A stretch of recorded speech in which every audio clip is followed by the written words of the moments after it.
আসসালামু আলাইকুম। ওয়ালাইকুম আসসালাম। আসসালামু আলাইকুম।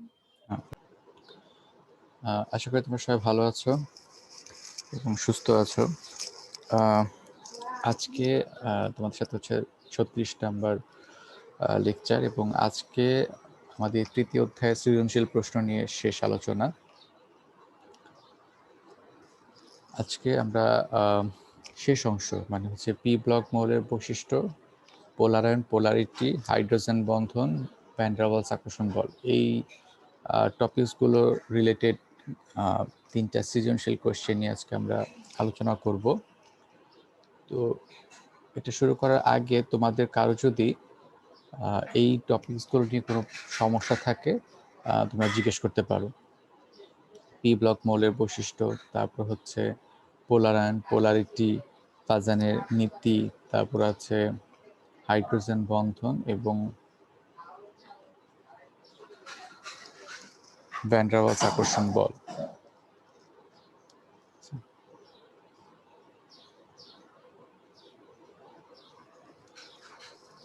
স্যার আসসালামু আলাইকুম।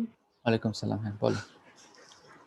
স্যার একটা কোশ্চেন হলো হাইড্রোজেন বন্ধনের মধ্যে ওইটা হলো মিথানোইক অ্যাসিড আর ইথানলের আণবিক ভর একই হওয়া সত্ত্বেও দুইটার স্ফুটনাঙ্কের মান ভিন্ন কেন? মিথানোইক অ্যাসিড আর ইথানল।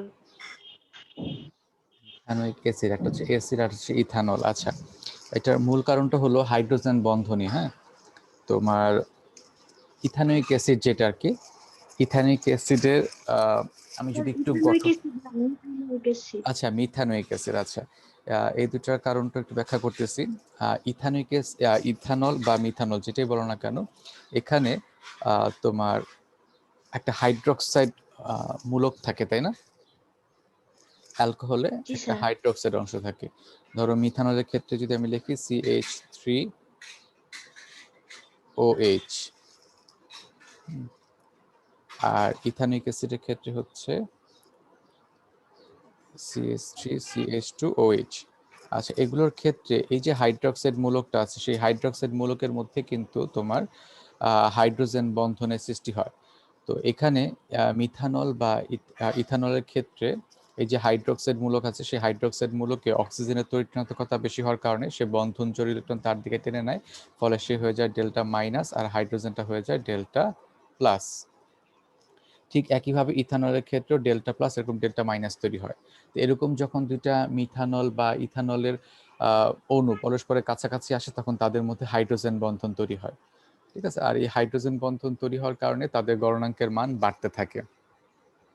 ঠিক আছে, এবং এদের গলনাঙ্কের বেশি হয়। অন্যগুলোর ক্ষেত্রে কিন্তু এরকম হাইড্রোজেন বন্ধন সৃষ্টি হয় না, কারণ এখানে ওই অ্যালকাইল মূলক, মানে এটা CH3টাকে বলা হয় অ্যালকাইল মূলক। অ্যালকাইল মূলকের সংখ্যা যত বাড়তে থাকে, এখানে এই ডাইপোল সৃষ্টির প্রবণতা তত কমতে থাকে আর কি।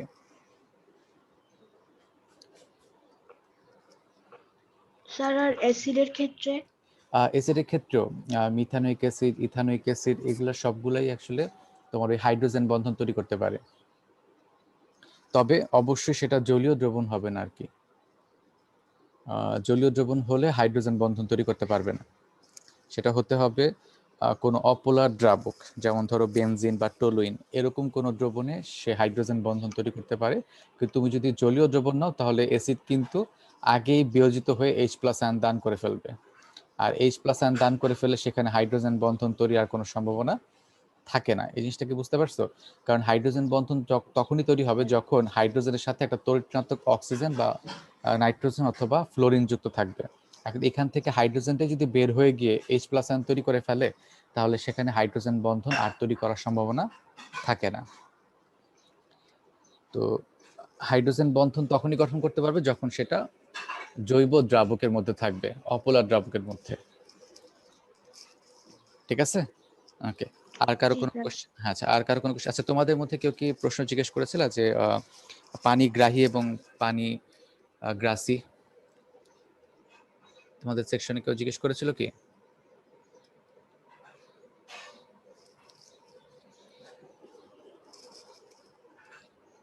আচ্ছা, তাহলে তোমাদের সেকশনে কেউ জিজ্ঞেস করেনি।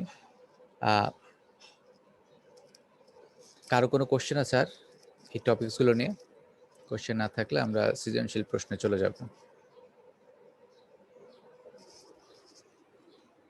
স্যার হ্যাঁ, বল। আরেকটা কোশ্চেন হলো হাইড্রোজেন ফ্লোরাইড এটা কারো জলীয় দ্রবণে কি ডাইমার গঠন করে না পলিমার গঠন করে? জলীয় এটা পলিমার গঠন করে, কারণ জি স্যার বই হাইড্রোজেন বন্ধন দ্বারা যুক্ত হয়ে বিশাল আকার একটা মানে পলিমারের মতো কাঠামো তৈরি করে। তখন আমরা ওই HFN আকারে লিখতে পারি আর কি হাইড্রোজেন ফ্লোরাইডকে। জি স্যার। হ্যাঁ বলো, বই কি ছিল? আমরা এইভাবে এটাকে প্রকাশ করতে পারি। স্যার বইয়ে ডাইমার লেখা এই জন্য হলো বুঝতে প্রবলেম হচ্ছিল। আচ্ছা, ডাইমারটা গঠন করে হচ্ছে ইথানোয়িক অ্যাসিড, হ্যাঁ, আর এটা হচ্ছে পলিমারের মতো কাঠামো তৈরি করে। ওকে, ঠিক আছে। আর কারো কোনো কোশ্চেন থাকলে জিজ্ঞেস করতে পারো, আর না হলে আমরা সৃজনশীল প্রশ্নগুলোতে চলে যাব।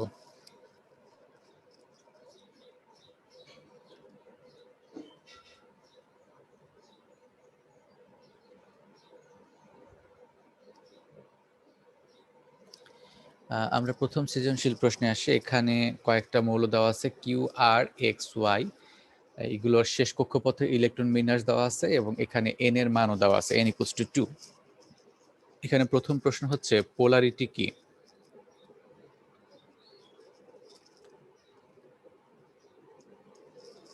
আচ্ছা, হ্যাঁ বলো, পোলারিটি কি? কোনো সমযোজী যৌগের অণুতে উপস্থিত দুটি পরমাণুর মধ্যে তড়িৎ ঋণাত্মকতার পার্থক্য বেশি হলে আংশিক ধনাত্মক আংশিক ঋণাত্মক প্রান্ত সৃষ্টি হওয়াকে পোলারিটি বলে। ওকে, আচ্ছা, পরে যে প্রশ্নটা, অ্যালুমিনিয়াম ক্লোরাইড ডাইমার গঠন করে ব্যাখ্যা করো, এটা কে বলতে পারবে? অ্যালুমিনিয়াম ক্লোরাইড ডাইমার গঠন করে।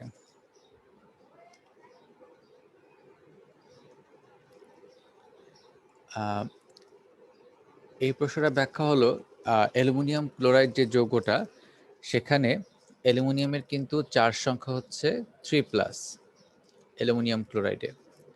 তো এই 3+ হওয়ার কারণে, যেহেতু এর চার্জ ঘনত্বটা বেশি, তাই এর দ্বারা ক্লোরাইড আয়নের পোলার আয়নটা বেশি হয়। ক্লোরাইড আয়নের পোলার আয়নটা বেশি হয়। তো পোলার আয়নটা বেশি হওয়ার কারণে তোমার বন্ধন জোড় যে ইলেকট্রন বা অ্যানায়নের যে ইলেকট্রন মেঘ, সেটা কিছুটা বিকৃত হয়ে অ্যালুমিনিয়াম এবং ক্লোরাইড আয়নের মাঝখানে চলে আসে। যেহেতু অ্যালুমিনিয়াম আয়নের পোলার আয়ন করার ক্ষমতা বেশি, তাই ক্লোরাইড আয়নের যে ইলেকট্রন মেঘ, সেটা কিছুটা দুইটা নিউক্লিয়াসের মাঝখানে বিস্তৃত হয় এবং এটা সমযোজী বৈশিষ্ট্য লাভ করে। এই অবস্থায় অ্যালুমিনিয়ামের চারপাশে ইলেকট্রন সংখ্যা হচ্ছে 6টি। অষ্টক পূরণের জন্য তার আরও 2টা ইলেকট্রন দরকার।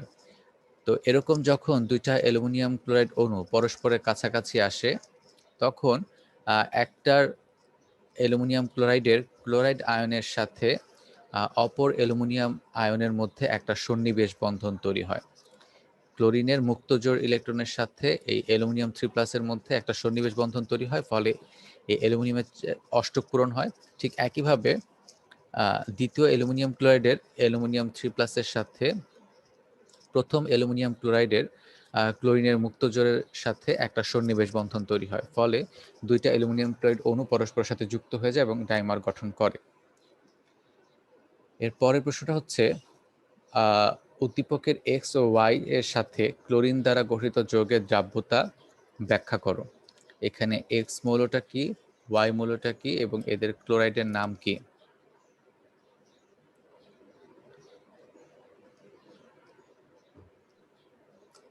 হ্যাঁ বলো। তার এদিকে এক্স হচ্ছে ম্যাগনেসিয়াম আর ওয়াই হচ্ছে অ্যালুমিনিয়াম।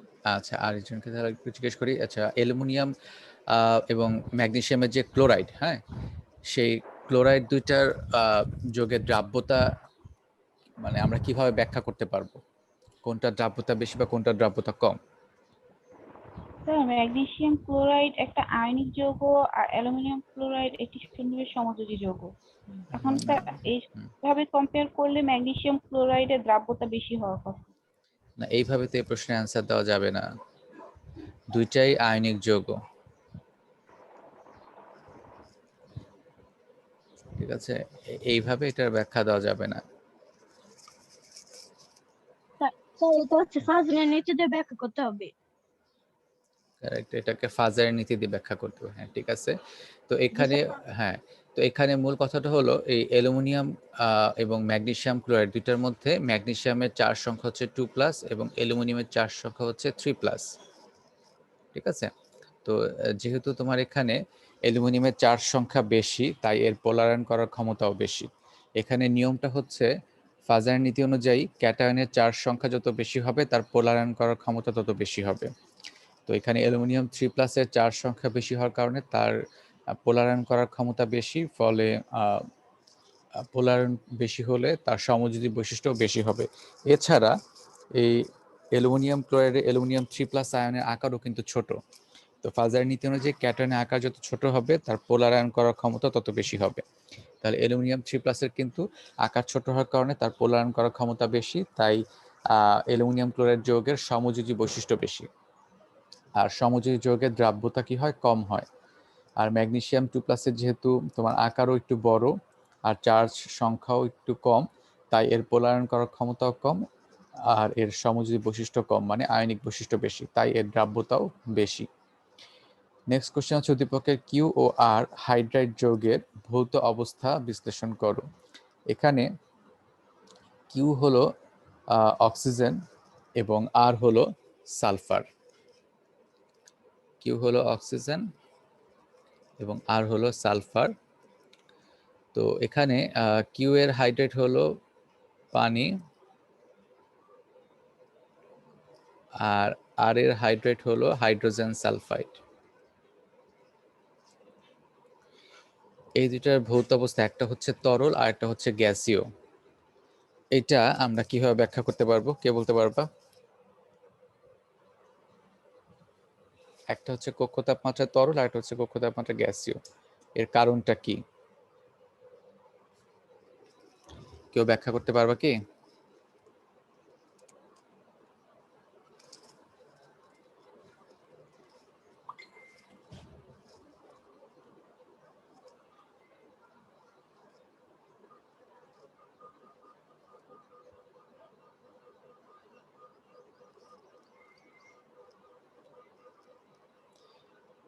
আচ্ছা, এটা ব্যাখ্যা করতে হবে হাইড্রোজেন বন্ধন দিয়ে। এটা ব্যাখ্যা করতে হবে হাইড্রোজেন বন্ধন দিয়ে। পানির অণুতে তোমার অক্সিজেনের তড়িৎ হচ্ছে 3.5 এবং হাইড্রোজেনের হচ্ছে 2.1। তো তড়িৎ পার্থক্য হচ্ছে 1.4। এছাড়া এখানে অক্সিজেনের আকার ছোট হওয়ার কারণে এখানে ডাইপোলের সৃষ্টি হয় এবং এখানে পানির অণুগুলো যখন পরস্পরের কাছাকাছি আসে তখন এদের মধ্যে আন্তঃআণবিক হাইড্রোজেন বন্ধন সৃষ্টি হয়। এই জন্য এটা কক্ষ তাপমাত্রা এই স্যার কি চলে গেছে রে? হ্যাঁ স্যারের মনে হয় ওয়াইফাই চলে গেছে। আচ্ছা কই, আমার এখানে তো স্যারকে দেখাচ্ছে। আচ্ছা, যেটা বলছিলাম আর কি, এখানে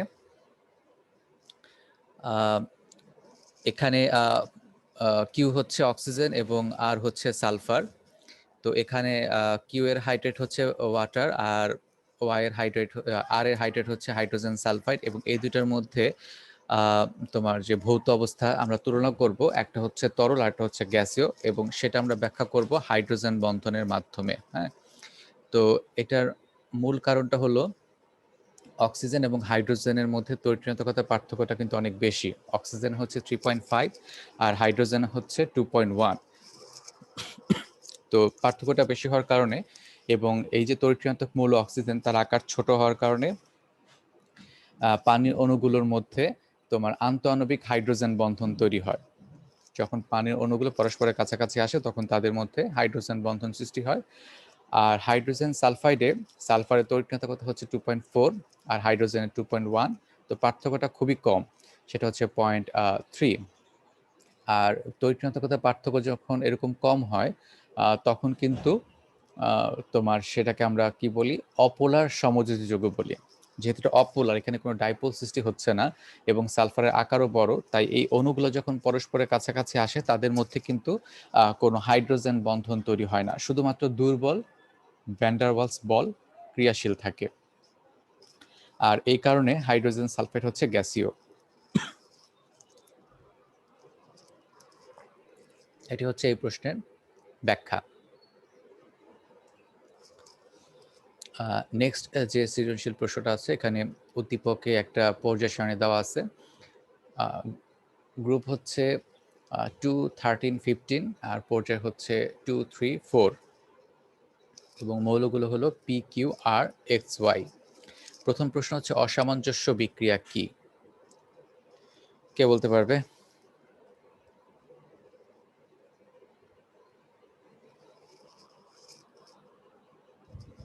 বলো। স্যার, একই বিক্রিয়ায় কোনো মৌলের একই সাথে জারণ ও একই বিক্রিয়া দুটি পরমাণুর মধ্যে একই সাথে জারণ ও বিজারণ ঘটলে সে বিক্রিয়াকে অসামঞ্জস্যতা বিক্রিয়া বলে।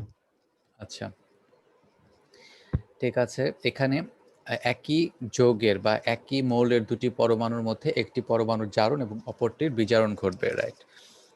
এই উদাহরণটা আমরা দিতে পারি ক্লোরিনের সাথে সোডিয়াম হাইড্রোক্সাইডের বিক্রিয়া দ্বারা। ক্লোরিনের সাথে যখন আমরা সোডিয়াম হাইড্রোক্সাইডের বিক্রিয়া করি, তো এখানে কিন্তু ক্লোরিনের জারণ সংখ্যা হচ্ছে 0, কারণ এটা একটা অণু, নিরপেক্ষ অণু। তো এই বিক্রিয়া থেকে তোমার যখন তৈরি হবে প্রথমে সোডিয়াম হাইপোক্লোরাইড, এই সোডিয়াম হাইপোক্লোরাইডে ক্লোরিনের জারণ সংখ্যা হচ্ছে +1, আর সাথে তৈরি হবে সোডিয়াম ক্লোরাইড, যেখানে ক্লোরিনের জারণ সংখ্যা হচ্ছে -1। তো ক্লোরিন যখন 0 থেকে তোমার +1 হচ্ছে, তার মানে সে ইলেকট্রন ত্যাগ করতেছে। ইলেকট্রন ত্যাগ মানে হচ্ছে জারণ। আর যখন 0 থেকে -1 হচ্ছে, তখন সে ইলেকট্রন গ্রহণ করতেছে। ইলেকট্রন গ্রহণ মানে হচ্ছে বিজারণ। তাহলে ক্লোরিনের একটি পরমাণুর জারণ এবং অপর পরমাণুটির বিজারণ ঘটতেছে একই বিক্রিয়াতে। তো এই ধরনের বিক্রিয়াকে বলা হয় অসামঞ্জস্য বিক্রিয়া। তারপরে প্রশ্নটা হচ্ছে হাইড্রোজেন সালফাইড শুধু বিজারক হিসেবে কাজ করে, ব্যাখ্যা করো। এটার অ্যান্সার কে দিতে পারবে?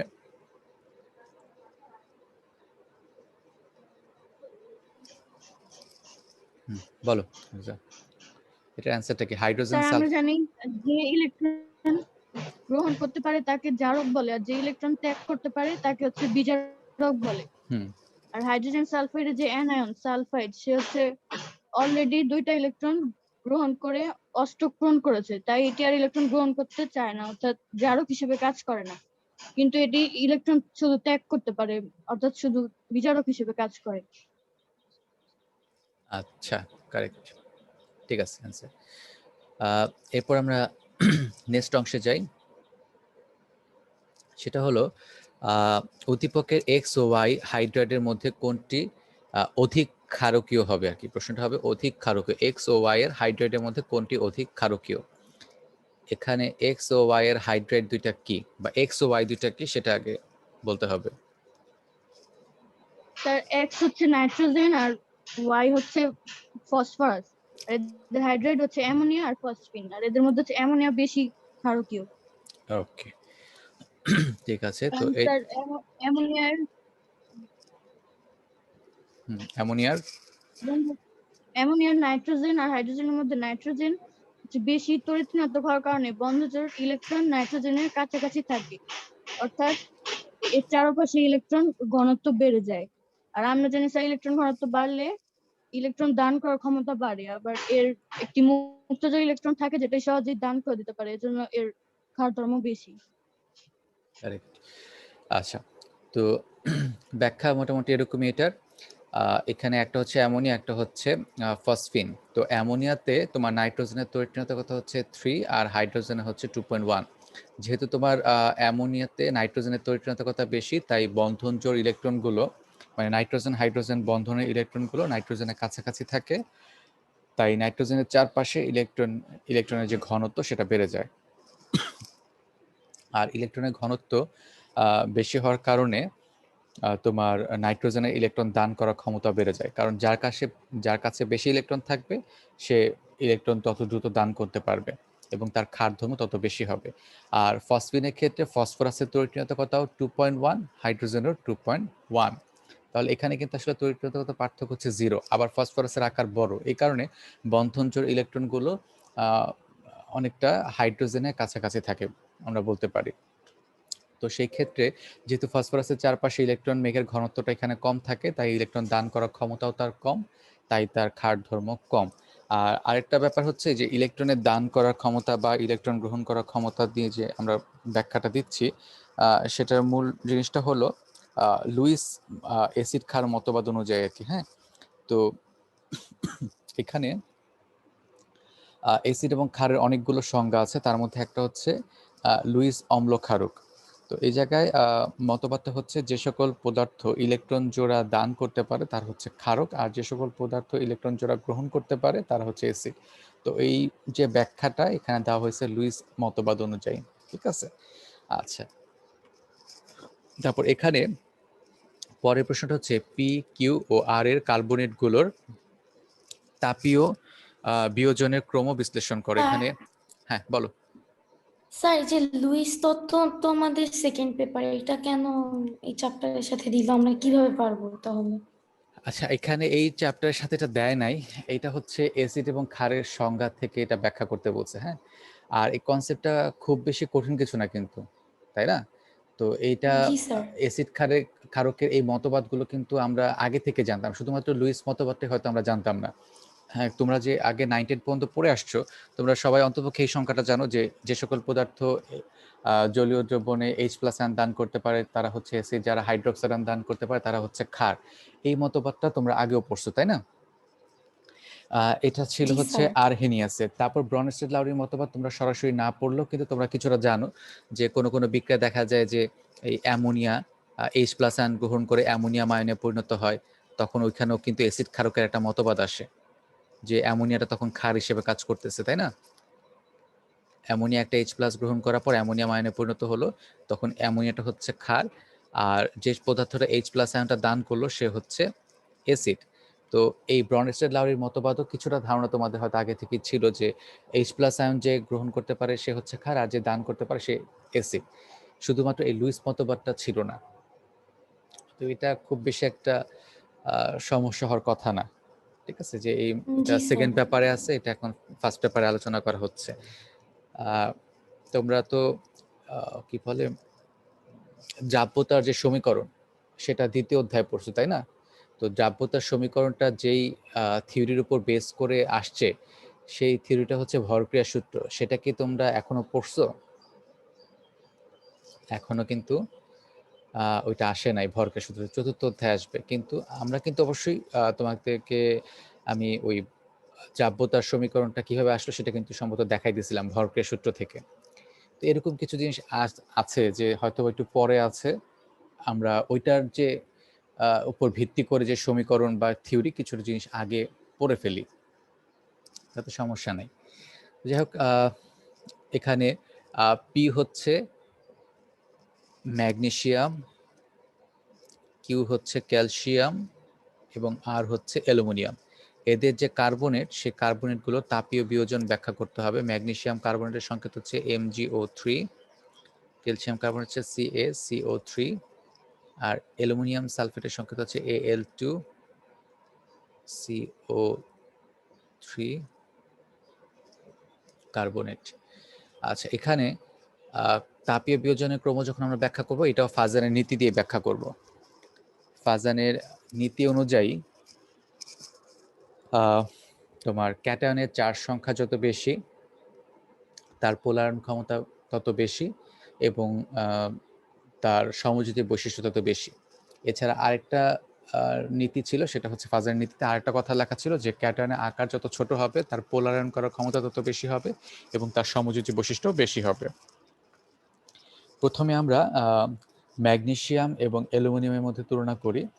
এখানে যেহেতু সবগুলোর ক্ষেত্রে অ্যানায়ন সেম কার্বনেট, তাহলে সেখানে কিন্তু কার্বনেট বা অ্যানায়ন দিয়ে এই তাপীয় বিয়োজনটা ব্যাখ্যা করা যাবে না, ব্যাখ্যা করতে হবে ক্যাটায়ন দিয়ে, কারণ সবগুলোর ক্ষেত্রে ক্যাটায়ন ভিন্ন। আচ্ছা, তো ম্যাগনেসিয়াম 2+ এবং অ্যালুমিনিয়াম 3+ এর মধ্যে অ্যালুমিনিয়ামের 3+ কিন্তু চার্জ সংখ্যা বেশি, ক্যাটায়নের ধনাত্মক চার্জ সংখ্যা বেশি। আর এছাড়া অ্যালুমিনিয়াম 3+ এর কিন্তু আকারও ছোট। তো ছোট হওয়ার কারণে ছোট কেন আশা করি তোমরা সবাই জানো, কারণ অ্যালুমিনিয়ামে তোমার এখানে প্রোটন সংখ্যা হচ্ছে 13টা কিন্তু ইলেকট্রন সংখ্যা হচ্ছে 10টা, যেহেতু 3+। তো এই 13টা প্রোটন 10টা ইলেকট্রনকে বেশি বলে আকর্ষণ করে, এই জন্য আকারটা ছোট হয়ে যায়। যাই হোক, তো অ্যালুমিনিয়ামের আকার ছোট এবং চার্জ সংখ্যা বেশি হওয়ার কারণে এর দ্বারা কার্বনেট আয়নের পোলার আয়নটা বেশি ঘটে। আর পোলার আয়ন বেশি ঘটার কারণে তার সমযোজী বৈশিষ্ট্য বেশি হয়, এবং যার সমযোজী বৈশিষ্ট্য বেশি তার বিয়োজন তাপ কম। তো এখানে অ্যালুমিনিয়াম কার্বনেটের বিয়োজন তাপ কম, আর ম্যাগনেসিয়াম কার্বনেটের ক্ষেত্রে এর যেহেতু চার্জ সংখ্যা কম এবং তার আকারটা একটু বড়, অ্যালুমিনিয়াম 3+ থেকে তার আকার বড়, তাই এর পোলারায়ন করার ক্ষমতা কম, তার সমযোজী বৈশিষ্ট্য কম। আর সমযোজী বৈশিষ্ট্য কম হওয়ার কারণে এর যে তাপীয় বিয়োজন তাপ, মানে বিয়োজন তাপের মানটা অ্যালুমিনিয়াম কার্বনেট থেকে বেশি। তারপর আসি আমরা ক্যালসিয়াম কার্বনেটের ক্ষেত্রে। ক্যালসিয়াম কার্বনেটের এখানে ক্যালসিয়ামের আকার বড়, কারণ ম্যাগনেসিয়ামের পরবর্তী স্তরে হচ্ছে ক্যালসিয়াম। তো ক্যালসিয়ামের আকার বড়, শক্তি স্তরে হচ্ছে ক্যালসিয়াম। তো ক্যালসিয়াম 2+ এর আকার বড় হওয়ার কারণে, ম্যাগনেসিয়াম 2+ থেকে বড় হওয়ার কারণে এর পোলারায়ন করার ক্ষমতা আরও কম, আর পোলারায়ন করার ক্ষমতা আরও কম হওয়ার কারণে তার সমযোজী বৈশিষ্ট্য সবচেয়ে কম এই তিনজনের মধ্যে। তাই এর আয়নিক ধর্ম বেশি এবং তার গলনাঙ্কের মান, মানে বিয়োজন তাপের মানটাও বেশি। আশা করি সবাই এটা বুঝতে পারছো। যদি তারপরও কারো কোনো কোশ্চেন থাকে জিজ্ঞেস করতে পারো, আমরা নেক্সট কোশ্চেনে চলে যাব।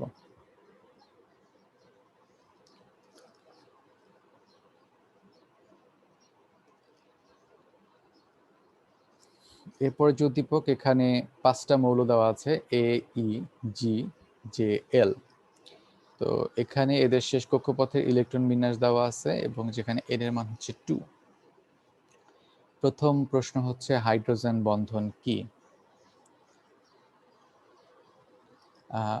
আফরিন, আচ্ছা,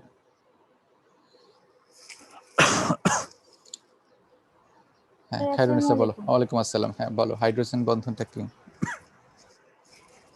স্যার, হাইড্রোজেন পরমাণু ও নিঃসঙ্গ ইলেকট্রন যুগলের মানে যুগল যুক্ত হয়ে অধিক তড়িৎ ঋণাত্মক যে ছোট আকারের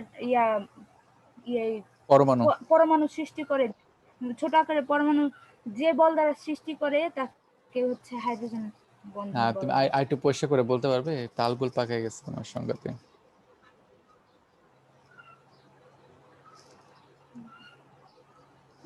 মানে স্যার, ওই যে হাইড্রোজেন পরমাণুর সাথে যে নিঃসঙ্গ ইলেকট্রন যুগল যুক্ত হয়ে অধিক তড়িৎ ঋণাত্মক ছোট আকারের পরমাণু গঠন করে, ওই মানে ধনাত্মক আর ঋণাত্মক চার্জের মধ্যে যে এক প্রকার আকর্ষণ বলের সৃষ্টি হয় তাকে হচ্ছে হাইড্রোজেন বন্ধন বলে। আচ্ছা, মানে তুমি সবই মোটামুটি বলে ফেলছো, কিন্তু কথাগুলা একটু ডিসওরিয়েন্টেড হয়ে গেছে। ব্যাপারটা হচ্ছে হাইড্রোজেন যদি নিঃসঙ্গ ইলেকট্রন যুগল যুক্ত অধিক তড়িৎ ঋণাত্মক ছোট পরমাণুর সাথে যুক্ত থাকে, ছোট পরমাণু গঠন করে না, হ্যাঁ, ছোট পরমাণুর সাথে যুক্ত থাকে, তখন সেখানে ডাইপোলের সৃষ্টি হয়। এরকম যখন দুটো ডাইপোল পরস্পরের কাছাকাছি আসে, তখন একটা আংশিক ধনাত্মক হাইড্রোজেনের সাথে আরেকটা আংশিক ঋণাত্মক প্রান্তের মধ্যে যে আকর্ষণ বলের সৃষ্টি হয় সেটাকে হাইড্রোজেন বন্ধন বলে। ঠিক আছে? আচ্ছা, নেক্সট কোশ্চেন হচ্ছে অ্যামোনিয়াম ক্লোরাইড যৌগে কি কি বন্ধন বিদ্যমান?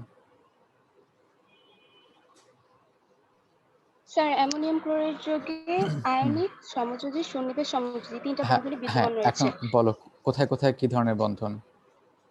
স্যার, এখানে নাইট্রোজেনের ইলেকট্রন বিন্যাস হলো 1s2, 2s2, 2p3।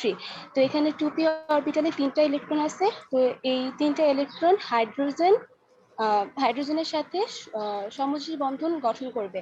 আর তারপর একটা H+ আয়নের সাথে এই NH3 যে 2টা মুক্তজোড় ইলেকট্রন আছে, একটা মুক্তজোড় ইলেকট্রন আছে, সেটার সাথে H+ আয়ন যোগ হয়ে সন্নিবেশ সমযোজী বন্ধন গঠন করবে। আচ্ছা, আর তারপর এই যে NH4 এটার সাথে ক্লোরিন আয়নিক বন্ধন গঠন করবে। NH4+, right. আচ্ছা, তুমি ইলেকট্রন বিন্যাসটা উল্লেখ করার দরকার নাই। হ্যাঁ, নাইট্রোজেনের ইলেকট্রন বিন্যাসটা এখানে উল্লেখ করার দরকার নেই, কারণ উল্লেখ করার পর তুমি যেটা বলতেছো যে নাইট্রোজেনের 3টা যে PX, PY, PZ অরবিটালের সাথে 3টা হাইড্রোজেন সমযোজী বন্ধন দ্বারা যুক্ত হচ্ছে। আমরা সংকরায়ন পড়ার পর যদি এই কথাটা বলি তাহলে সেটা কি ঠিক হবে? এই চ্যাপ্টারে তো আমরা সংকরায়ন পড়তেছি, তাই না? এই 3টা অরবিটাল বলা উচিত ছিল এইখানে যে 4টা অরবিটাল আছে সেই 4টা অরবিটাল, মানে 2s2, 2px1, 2py1, 2pz1, এই 4টা অরবিটাল একসাথে মিশ্রিত হয়ে 4টি যে অরবিটাল তৈরি করে, তার মধ্যে 3টা sp3 অরবিটালের সাথে 3টা হাইড্রোজেন সমযোজী বন্ধন দ্বারা যুক্ত হয়। তো এত কঠিন ভাষায় আমাদের লেখার দরকার নাই, আমরা বললেই হবে নাইট্রোজেনের সাথে হাইড্রোজেনের 3টি সমযোজী বন্ধন, অ্যামোনিয়ার সাথে H+ এর একটি সন্নিবেশ বন্ধন এবং অ্যামোনিয়াম আয়নের সাথে ক্লোরাইড আয়নের মধ্যে আয়নিক বন্ধন বিদ্যমান। তুমি এতটুকু বললেই চলবে। খালি আমি এই কথাটা কেন বললাম, যে তুমি যে কথাটা বলছিলে 2pxy 2pyz 2py এবং 2pz অরবিটালের সাথে হাইড্রোজেন সমযোজী বন্ধন দ্বারা যুক্ত হচ্ছে, এই কথাটা কিন্তু আসলে সংকরায়ন পড়ার পর কথাটা ভুল শোনায়, তাই না? কারণ ওখানে তো আসলে সংকরায়ন ঘটে, সংকর অরবিটালের সাথে হাইড্রোজেনের বন্ধন তৈরি হয়। ঠিক আছে, তোমার অ্যান্সার ঠিক আছে। কোন কোন জায়গায় সমযোজী বন্ধন, সন্নিবেশ এবং আয়নিক বন্ধন, অ্যান্সারটা ঠিক আছে। তারপরটা হচ্ছে উদ্দীপকের ই ও এল দ্বারা গঠিত যৌগ পানিতে কিভাবে দ্রবীভূত হয় ব্যাখ্যা করো। এখানে ইটা কি এবং এলটা কি? হ্যাঁ বলো। স্যার এখানে ই হচ্ছে নাইট্রোজেন আর এল হচ্ছে ক্লোরিন। এই ক্লোরিন, দুটো দ্বারা গঠিত যৌগ হবে হচ্ছে নাইট্রোজেন ট্রাইক্লোরাইড। রাইট। এটা কিভাবে পানিতে দ্রবীভূত হয়? মোল স্যার ভিতরে, হ্যাঁ। নাইট্রোজেনের দ্বিতীয় শক্তি স্তরে কোনো ডি অরবিটাল না থাকলেও এর হচ্ছে একজোড়া নিঃসঙ্গ ইলেকট্রন যুগল আছে। হুম। আবার অপরদিকে ক্লোরিনের তৃতীয় শক্তি স্তরে ফাঁকা ডি অরবিটাল আছে। থাকায় হচ্ছে নাইট্রোজেন ট্রাইক্লোরাইড যখন পানির সাথে বিক্রিয়া করে তখন নাইট্রোজেন ট্রাইক্লোরাইডের ক্লোরিন পরমাণু পানির অক্সিজেন পরমাণু নিঃসঙ্গ ইলেকট্রন যুগলের সাথে সন্নিবেশ বন্ধন গঠন করতে পারে। আবার হচ্ছে নাইট্রোজেন পরমাণুর যে নিঃসঙ্গ ইলেকট্রন আছে সেটার সাথে পানির অণুর হাইড্রোজেন পরমাণু নতুন বন্ধন গঠন করে। সন্নিবেশ গঠন বন্ধন করার গঠন করে, হ্যাঁ। হ্যাঁ, সন্নিবেশ গঠন করার পর অ্যামোনিয়াম গ্যাস আর হচ্ছে হাইড্রোজেন পারক্লোরাইড উৎপন্ন করে, হাইপোক্লোরাইড তৈরি করে আর কি। হাইপোক্লোরাইড। হ্যাঁ ঠিক আছে অ্যান্সার। তাও একটু অ্যাড করে দিই এখানে। তোমরা যখন এই প্রশ্নের অ্যান্সার লিখবা প্রথম দিকে কথাগুলো ঠিক আছে, বলবা যে একটা সমযোজী যৌগের পানিতে দ্রবীভূত হওয়ার শর্ত হলো তার মুক্ত জোড় ইলেকট্রন থাকতে হবে অথবা ফাঁকা ডি অরবিটাল থাকতে হবে। তো নাইট্রোজেনের আসলে ফাঁকা ডি অরবিটাল নাই, তো সে তার মুক্ত জোড় ইলেকট্রন দিয়ে পানির অণুর হাইড্রোজেনের সাথে সন্নিবেশ বন্ধন দ্বারা যুক্ত হয়, আর একই সাথে অক্সিজেন তার মুক্ত জোড় ইলেকট্রন দিয়ে ক্লোরিনের সাথে সন্নিবেশ বন্ধন দ্বারা যুক্ত হয়, ফলে একটা অন্তর্বর্তী যৌগ গঠন করে। আর এই যৌগটা গঠন না করলে কিন্তু আসলে এই অণু দুইটা পরস্পরের কাছাকাছিও আসতো না এবং তারা বিক্রিয়া করে দ্রবীভূত হইতো না। মানে নাইট্রোজেন ট্রাইক্লোরাইড যেটা, এটা কিন্তু পানির কাছাকাছি যদি না আসে তাহলে বিক্রিয়া করবে কিভাবে আর পানির সাথে দ্রবীভূত হবে কিভাবে, তাই না? তো মূল কারণ এটাই। তোমরা অবশ্যই প্রশ্ন লেখার আগে বলে দিবে একটা সমযোজী যৌগের পানিতে দ্রবীভূত হওয়ার শর্ত ফাঁকা ডি অরবিটাল অথবা মুক্ত জোড় ইলেকট্রন। যেহেতু এখানে নাইট্রোজেনের মুক্ত জোড় ইলেকট্রন আছে তাই সে পানি অণুর সাথে সন্নিবেশ বন্ধন দ্বারা যুক্ত হয়ে অন্তর্বর্তী যৌগ গঠন করতে পারে এবং এদের মধ্যে বিক্রিয়া হয় এবং যৌগটা পানিতে দ্রবীভূত হয়। তো আমরা দুইটা জিনিস দেখাবো এখানে। প্রথমে সন্নিবেশ বন্ধন দ্বারা যুক্ত হওয়ার পর এখানে প্রথমে তৈরি হবে অ্যামোনিয়াম ডাইক্লোরো অ্যামোনিয়া আর সাথে হাইপোক্লোরাস অ্যাসিড। প্রথমে আমরা এরকম মেকানিজম আকারে দেখাবো বিক্রিয়াটাকে, হাইপোক্লোরাস অ্যাসিড মানে কৌশল আকারে দেখাবো। যেহেতু এখানে আরো 2 অণু ক্লোরিন রয়ে গেছে ডাইক্লোরো অ্যামোনিয়াতে, সে আরো 2 অণু পানির সাথে বিক্রিয়া করে অ্যামোনিয়া উৎপন্ন করবে এবং আরো 2 অণু হাইপোক্লোরাস অ্যাসিড তৈরি করবে। এটি হলো ব্যাখ্যা। নেক্সট কোশ্চেনে হচ্ছে এএল, জিএল ও জেএল যৌগের পানিতে দ্রাব্যতা বিশ্লেষণ করো।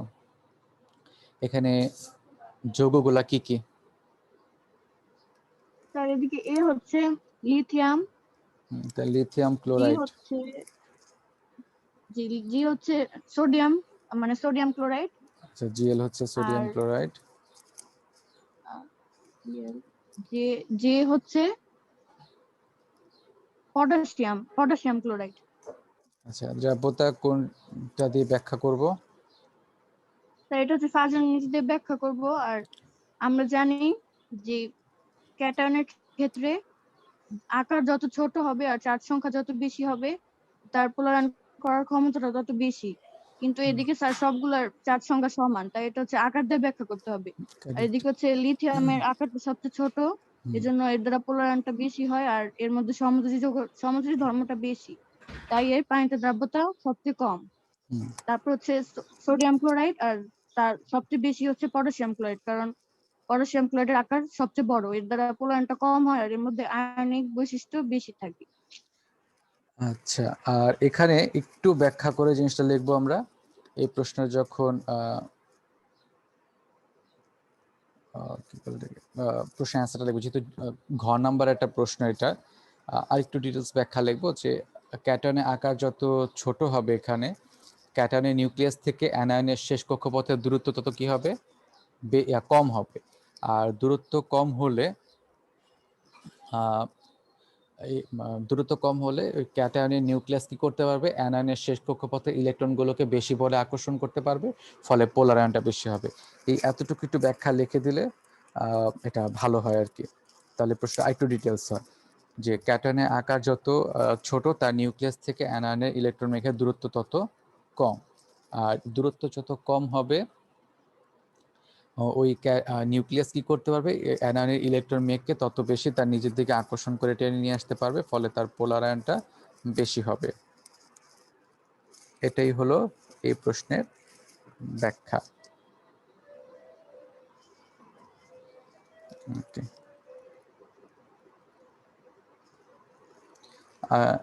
আজকে লেকচার এতটুকু পর্যন্তই। এখন যদি কারো কোনো কোশ্চেন থাকে তোমরা জিজ্ঞেস করতে পারো।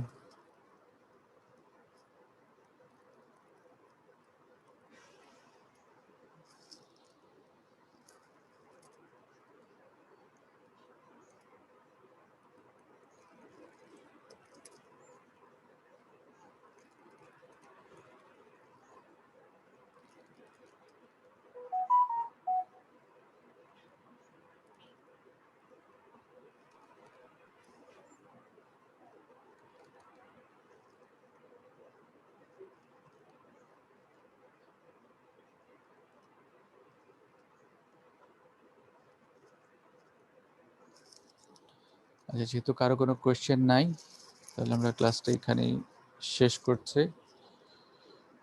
তোমরা সবাই ভালো থাকো, সুস্থ থাকো, এবং সবাইকে ক্লাসে জয়েন করার জন্য ধন্যবাদ।